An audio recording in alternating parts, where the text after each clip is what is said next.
Tonight they would return home to comfortable chambers, to hot meals and hot baths.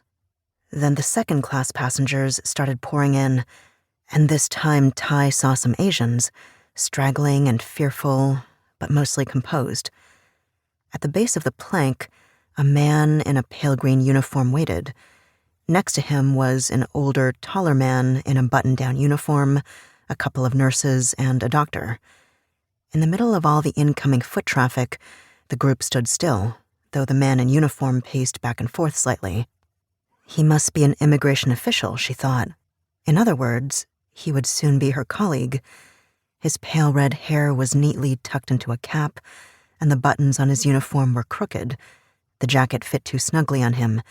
He waited until after all the second-class passengers had finished debarking to climb up into the ship along with his party, disappearing into its doors. It would be a while before that man finished checking the papers of every third-class steerage passenger on the ship. Tai began collecting her things, hoping to make the most of the head start. The Angel Island ferry had already appeared, a paltry craft insinuating itself like a water lily, inching noiselessly across the water. Like a mosquito swarm, throngs of people rushed toward the ferry, though it hadn't anchored yet. By the time she reached the end of the line, the ferry had docked in front of an abandoned building, which Tai recognized immediately as the 2-story wooden shed belonging to the Pacific Mail Steamship Company, the one that used to be the immigration station until just this past month. At the sight of the haunted place, Tai shuddered. On a couple of occasions, she had been hired to interpret for the immigration officials there, and she knew, witnessed firsthand in fact, the conditions of this station, how rats would scuttle, covered in seaweed and fish entrails, into the immigrants' bed quarters, chewing on their belongings. One poor woman had woken up to find her braid had been gnawed off by one of the nasty critters, a bold one hungry for keratin.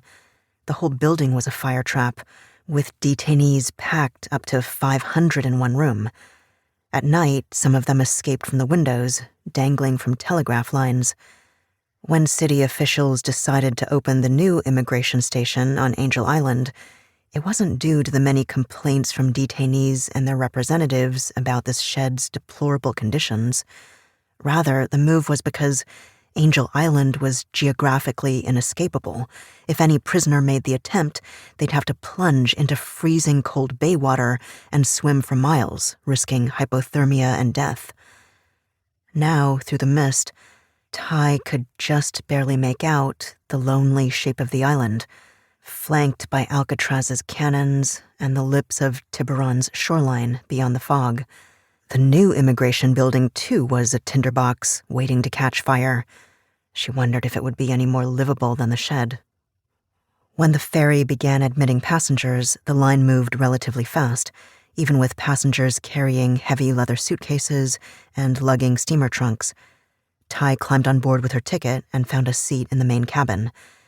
The upper deck of the Angel Island ferry was reserved for Westerners, and the non-white people, mostly Asians, had to shuffle into this level. Tai, of course, was not exempt from these rules. From her seat, she was relieved she had a clear view of the ocean. The water was a cold, grayish green, with phantom jellyfish moving just under its surface. The ferry rocked gently, and Tai felt a stab of familiar anxiety.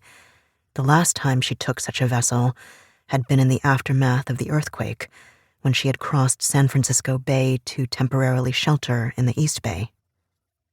It had only been 4 years since that day in 1906. Tai remembered it as a tremor, a fissure, a fire, though it was really in the ocean where the fault first ruptured. From the throat of the Pacific, a seismic movement ripped through California as far south as the Central Valley and as far north as the Oregon wilderness. The San Andreas Fault tore the skin of San Francisco open and expunged its simmering insides for the world to see. At the time, Tai was 19 years old, staying on a bunk bed at the Occidental Mission Home for Girls, where she worked as a translator with Donaldina Cameron, the superintendent. Donaldina was more than a boss. She was a mother figure.